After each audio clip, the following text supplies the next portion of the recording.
शुरुआत करते हैं दोस्तों आज की न्यूज़पेपर की हम एडिटोरियल वाले हिस्से के साथ में आज दो प्रमुख एडिटोरियल की चर्चा करेंगे। पहला जो एडिटोरियल डिस्कस करने वाले हैं वो NB8 ग्रुप की इंडिया विज़िट होने वाली है एंड कहाँ कहाँ पर उसका फोकस किया जाना है, इसके ऊपर ये आर्टिकल लिखा गया है।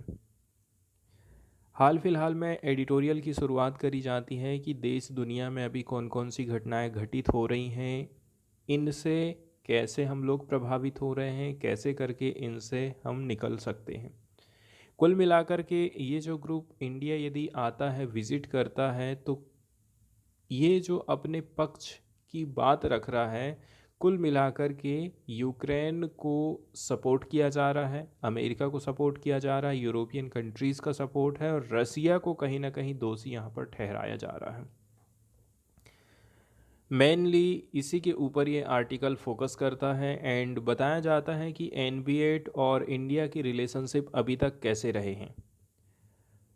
रसिया ने फुल स्केल में यूक्रेन के ऊपर आक्रमण किया है, 2 साल हो चुके हैं एंड ग्लोबल पार्टनर के साथ में जो कोऑपरेशन है ये अब और भी ज़्यादा इम्पोर्टेंट हो जाता है जैसे पहले कभी हुआ करता था। यदि हम इस साल की रायसीना डायलॉग की बात करें नई दिल्ली की, तो बोला जा रहा है कि we the 8 Nordic Baltic countries, इसी को NB8 बोला जाता है। इस साल के रायसीना डायलॉग की बात करें जिसका आयोजन नई दिल्ली में होगा, हम जो 8 नॉर्डिक बाल्टिक कंट्रीज़ हैं इसमें पार्टिसिपेट करेंगे। ठीक है, as a representative of the Nordic Baltic cooperation the NB8 group हम इसमें पार्टिसिपेट कर रहे हैं रायसीना डायलॉग में, और हमारा जो उद्देश्य है वो एकदम क्लियर है कि अभी जो कॉन्फ्लिक्ट चल रहा है, दुनिया को और भी ज़्यादा ट्रस्ट की ज़रूरत है, डायलॉग करने की ज़रूरत है, कोऑपरेशन बढ़ाने की ज़रूरत है। Let us join forces to protect and defend peace and stability, इसलिए हम कहते हैं कि आप सब लोग आइए, ठीक है, एंड हम उस फोर्स को ज्वाइन करें जो कि प्रोटेक्ट करता है, डिफेंड करता है, पीस को, स्टेबिलिटी लाता है एंड अग्रेशन को रोकने का काम करता है, मेंटेन करता है रूल बेस्ड वर्ल्ड ऑर्डर को एंड स्ट्रेंथन करता है एक world economy based on free trade, sustainability and long term partnership के ऊपर जो फोर्स बल काम कर रहा है, इसके ऊपर हमें काम करने की ज़रूरत है, इसको ज़्यादा हमें फोकस करने की ज़रूरत है, ऐसा राइटर का कहना है।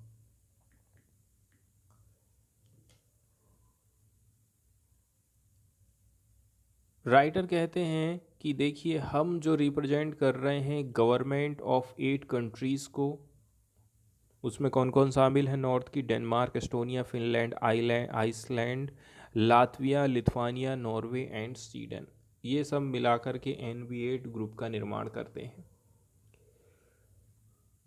एंड बोला जा रहा है कि हम जो है सब कंट्रीज़ लिंक हैं आपस में जियोग्राफिकली एंड हम शेयर करते हैं deep historical, social, economic and cultural ties को। तो आपस में हम सब जुड़े हुए हैं, एक दूसरे के साथ में हम कल्चरल, हिस्टोरिकल, इकोनॉमिक, सोशल, ये सारे ये सारी जो चीज़ें हैं एक दूसरे के साथ में हम शेयर करते हैं। हमारी जो एडवांस इकोनॉमीज़ है वो भविष्य की तरफ देख रही है, इनोवेशन ड्रिवन हमारी इकोनॉमीज़ है, complementary and fully integrated into the world's largest single market area, तो विश्व का जो लार्जेस्ट सिंगल मार्केट एरिया है उसमें हम पूरी तरह से इंटीग्रेटेड हैं, उसको कॉम्प्लीमेंट करते हैं, पूरा करते हैं, चाहे वो यूरोपियन कॉमन मार्केट हो। अब हम भारत से संबंध की बात करें तो NB8 ग्रुप के जो कंट्रीज़ हैं लोकतंत्र और मानव अधिकारों के प्रति प्रतिबद्धता साझा करते हैं। इसके अलावा हम लोग इंटरनेशनल जो ऑर्डर है, इंटरनेशनल ऑर्डर कैसा होना चाहिए, दुनिया में कोई भी एक कंट्री ताकतवर ना हो जाए, वहाँ पर सबको मौका दिया जाए, इसको बोलते हैं मल्टीलैटरिज्म, इसको हिंदी में बोला जाता है बहुपक्षवाद एंड अंतर्राष्ट्रीय कानून पर आधारित अंतर्राष्ट्रीय व्यवस्था के बारे में सब लोग डिमांड करते हैं। इसी भावना के साथ हम भारत के साथ बहुत ही कंटिन्यू, यूज़फुल एंड मूल्यवान सहयोग में जुटे हुए हैं, जो एक लंबे समय से चली आ रही लोकतांत्रिक परंपरा वाला एक प्रमुख देश है, जिसके साथ हम कई बुनियादी मूल्यों को साझा करते हैं। इसके अलावा हम जो है long term and ever close ties रखते हैं इंडिया के साथ में and the Indo Pacific region की in the common.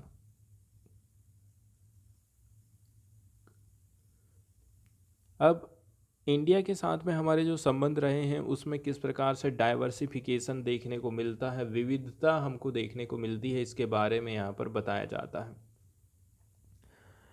Nordic Baltic cooperation India के साथ में बहुत सारे फील्ड में फैला हुआ है, जैसे कि इनोवेशन का सेक्टर है, ग्रीन ट्रांजिशन की तरफ यदि बढ़ना है, maritime, health, intellectual property right, new technology, space cooperation, artificial intelligence, student exchange, culture and tourism. तो कुल मिलाकर के ये जो आर्टिकल लिखा गया है ना, भारत और NB8 ग्रुप के रिलेशनशिप को बताता है, और इस प्रकार से हमारे जो फॉरेन अफेयर्स हैं उसके लिए आर्टिकल बहुत ज़्यादा इम्पोर्टेंट हो जाता है। ट्रेड एंड इन्वेस्टमेंट की बात करें between our region and India की, तो ये तेज़ी के साथ में इंक्रीज़ होते जा रहा है।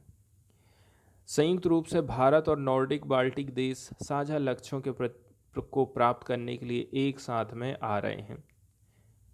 इसके अलावा आप देखते हैं कि अभी जियोपॉलिटिकल शिफ्ट देखने को मिल रहा है, and the security of Nordic Baltic region and Indo Pacific region is interlink. इसलिए आप ये कह सकते हैं जो नॉर्डिक बाल्टिक रीजन है और जो इंडो पैसिफिक रीजन है, इसकी सुरक्षा सबसे ज़्यादा महत्वपूर्ण हो जाती है।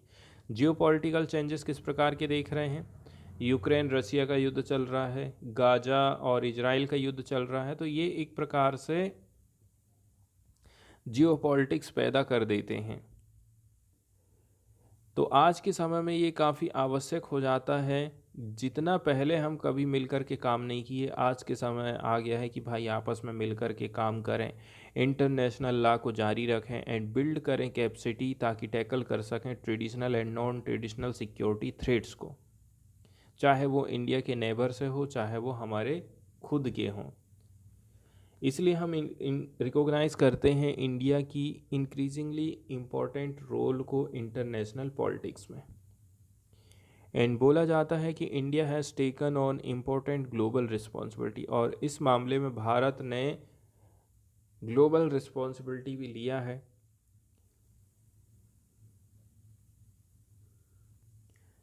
जैसे कि आप देख सकते हैं इंडियन लीडरशिप कैसे करके उभर करके सामने आ रही है। हमने सक्सेसफुली कंक्लूड किया है G20 प्रेसिडेंसी को, and is increasingly important for global security and prosperity, और ये G20 भी दुनिया की सिक्योरिटी और प्रॉस्पर्टी के लिए काफ़ी इम्पोर्टेंट माना जाता है। तो हमारा जो ऑब्जेक्टिव रहा है इंडिया में आने का, वो एकदम क्लियर हो गया है कि कैसे करके हम इंटरकनेक्टेड वर्ल्ड से जोड़ सकते हैं। चैलेंजेस हमारे जो है शेयर्ड हैं, एक दूसरे से हम साझा करते हैं, एंड हम चाहते हैं कि आपस में दोनों मिलकर के काम करें। रिसेंट ईयर में हमने एक्सपीरियंस किया है बहुत सारे इश्यूज़ को, जैसे कि global health, climate related and geopolitics shocks हमको देखने को मिल रहे हैं, जिसके चलते चलते हम चाहते हैं कि दुनिया आपस में मिलजुल करके काम करे। अब यहाँ पर मेन फोकस करता है यूक्रेन का जो युद्ध चल रहा है, इसका क्या क्या असर पड़ा है देश दुनिया में। तो देखिए, आज के समय में यूक्रेन के खिलाफ रूस के अवैध और पूर्ण पैमाने पर युद्ध से प्रगति का जो वैश्विक एजेंडा है ना, वो प्रभावित हुआ है। रूस एक लोकतांत्रिक पड़ोसी देश को नष्ट करने और उस पर हावी होने और अवैध बल का उपयोग करके सीमाओं को बदलने की कोशिश कर रहा है। इसका मतलब ये है कि आप इंटरनेशनल लॉ के ऊपर अटैक कर रहे हैं, and on the fundamental principle of the territorial integrity and sovereignty of all state. तो आप दूसरे के क्षेत्र का अतिक्रमण करके जो उनकी सोवरेनिटी है उसको ख़त्म करने की कोशिश कर रहे हैं, ऐसा NB8 ग्रुप का कहना है। यदि हम इन प्रिंसिपल को अपहोल्ड करके रखते हैं, जारी रखते हैं, जिसका वर्णन किया गया है यूनाइटेड नेशंस के चार्टर में, चाहे वो यूरोप हो, चाहे वो इंडो पैसिफिक हो, या फिर कहीं और पर भी हो, एंड यदि हम इंश्योर करते हैं अकाउंटेबिलिटी क्राइम के लिए, जो कि अभी तक कमेंटेड किया गया है, तो ये काफ़ी अच्छा होगा।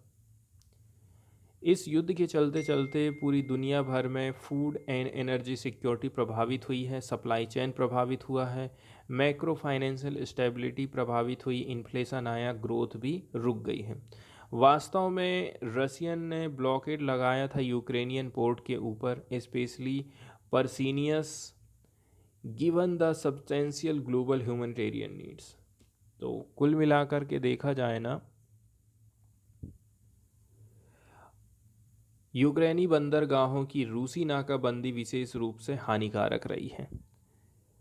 इसी कारण से ये बहुत स्वागत योग्य है कि यूक्रेन ने रूसी नाकाबंदी को तोड़ दिया है और खाद्य निर्यात फिर से चालू कर दिया, जो दुनिया भर के लिए बहुत महत्वपूर्ण है, कम से कम देशों और ज़रूरतमंदों के लिए नहीं।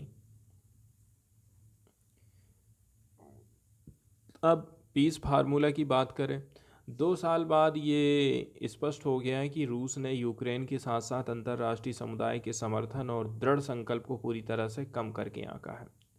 यूक्रेन के राष्ट्रपति व्लादिमीर जेलेंस्की ने अंतर्राष्ट्रीय कानून और संयुक्त राष्ट्र चार्टर के आधार पर एक व्यापक, न्यायपूर्ण और शांति मतलब स्थायी शांति के लिए एक महत्वाकांक्षी शांति फार्मूला प्रस्तुत किया था।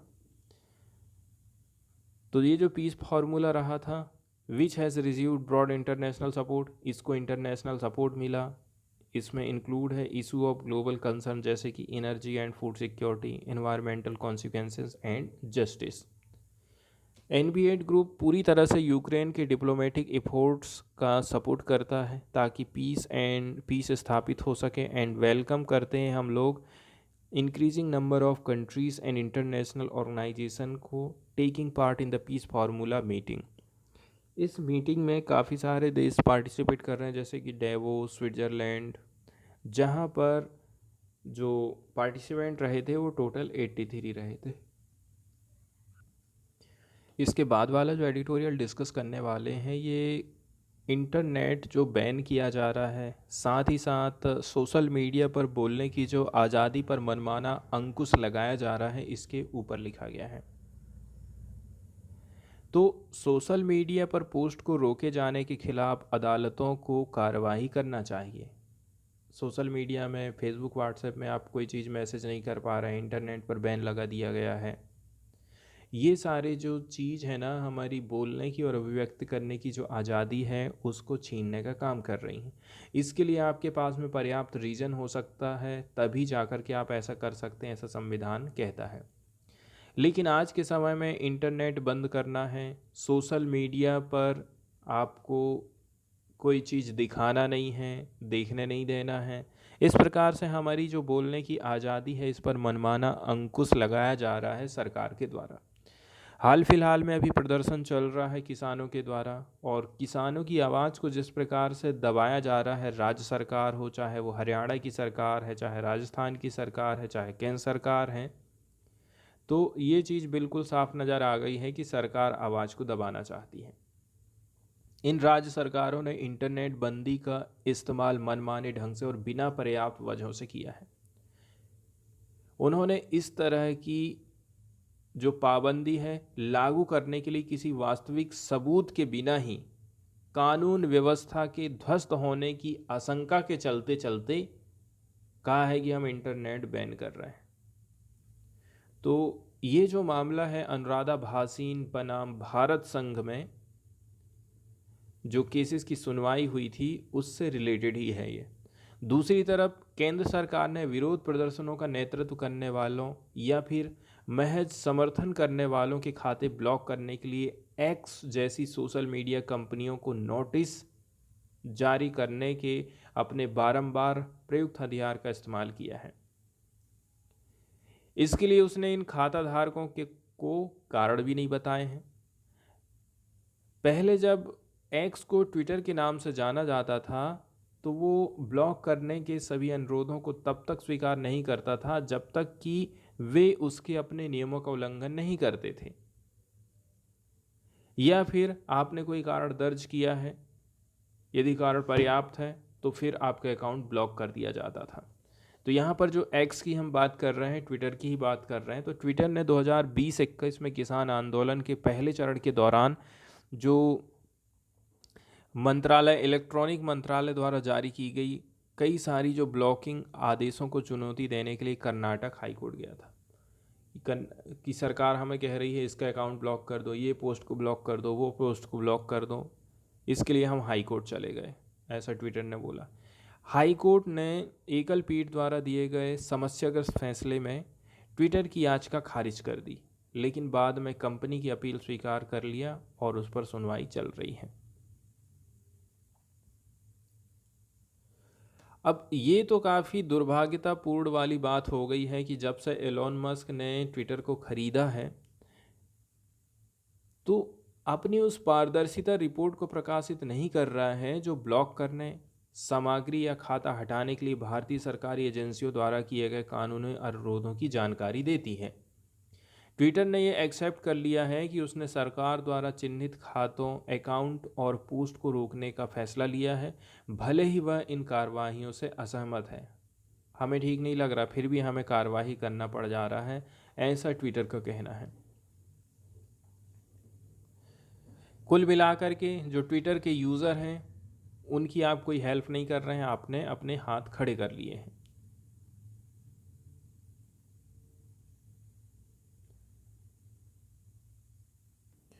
इसके बाद हम चर्चा करने वाले हैं आईटी रूल्स 2021 के बारे में। पुराना जो कानून था इंफॉर्मेशन टेक्नोलॉजी का, उसमें कुछ संशोधन किए गए हैं और 2021 में संशोधन आया था, इसलिए हम इसको आईटी रूल्स 2021 के नाम से जानते हैं। इसमें कुछ नई गाइडलाइन जारी किए गए हैं सोशल मीडिया इंटरमीडियरीज़ के लिए। वर्तमान समय में जो इंटरमीडियरी हैं, फेसबुक है, ट्विटर है, व्हाट्सएप है, इनके लिए रिक्वायरमेंट रहता है कि वो खाली इन्फॉर्म करेंगे यूज़र्स को about not uploading certain category of harmful unlawful content. भाई आप ये मत करो, वो मत करो। करंटली इस प्रकार से उनको रिक्वायरमेंट रहती है। अब अमेंडमेंट हम इम्पोज किए हैं जिसके माध्यम से एक लीगल ऑब्लिगेशन लग गया है। लीगल ऑब्लिगेशन लग गया है फेसबुक, व्हाट्सएप, ट्विटर, दुनिया भर की चीज़ों के लिए कि आप जो है रीज़नेबल एफर्ट लगाइए ताकि आप प्रिवेंट कर सकें, लोग अपलोड ना कर सकें इस प्रकार की कंटेंट को। अब यहाँ पर यह भी हो सकता है सरकार को लग रहा है इस पोस्ट से हमारी आलोचना हो रही, हमारी सरकार गिर सकती है, हमारे वोट कम पड़ सकते हैं, तो ऐसे लोगों को परेशान करने के लिए वो इंटरमीडिएट को बोलेगी इसको ब्लॉक करो, इसको मत दिखाओ आप। और यही चीज़ हम देखे हैं कि जो नरेंद्र मोदी के ऊपर बायोपिक बनी थी ना, बायोग्राफी बनी थी, उसको सरकार ने इसी कानून के माध्यम से लोगों के सामने उसको आने नहीं दी थी। अब ऐसा हो गया है कि इंटरमीडियरी को ऐसा नहीं कि खाली फॉर्मेलिटी बस निभाना है, इस अमेंडमेंट के माध्यम से इंटरमीडियरी को रिक्वायरमेंट रहेगी कि आपको रिस्पेक्ट करना पड़ेगा, respect the rights guaranteed to user under the article 14, 19 and 21 of the Indian constitution. कंपनियों को बोला जा रहा है कि आप आर्टिकल 14, 19 और 21 का सम्मान करिए, उनके हिसाब से आपको चलना पड़ेगा। इसके बाद effective communication of the rules and regulation of the intermediary की बात करें तो ये इम्पोर्टेंट हो जाता है कि जो कम्युनिकेशन है वो रीजनल लैंग्वेज में होना चाहिए, ऐसा बोला गया है। अमेंडमेंट नंबर रूल नंबर 3 में कुछ संशोधन किए गए हैं, ठीक है। एंड यदि हम सब क्लास 1 की बात करें रूल नंबर 3 का, तो इसमें हमें कुछ महत्वपूर्ण चीज़ें देखने को मिलती हैं। And removing the words defamatory and libellous, तो इसमें कुछ कुछ वर्ड रिमूव किए गए हैं, उसको रेशनलाइज किया गया है। जहाँ कहीं भी कंटेंट को लग रहा है कि ये डिफेमेटरी है, डिफेमेशन हो सकता है, तो इस चीज़ का जुडिशियल रिव्यू होना चाहिए। इसके बाद महत्वपूर्ण जो परिवर्तन किया गया था कि भाई उनकी जिम्मेदारी उन्हीं के सिर में थोप दीजिए। इसके लिए उनको बोला गया कि आप ग्रीवांस ऑफिसर की स्थापना करिए, कोई भी व्यक्ति अपनी किसी प्रकार की कंप्लेंट को सबसे पहले ग्रीवांस ऑफिसर के सामने रखेगा, फिर वो यदि नहीं सुनता है तो सरकार सुनेगी। आप डायरेक्ट हमारे पास शिकायत लेकर के मत आइए, ऐसा सरकार ने व्यवस्था करी है।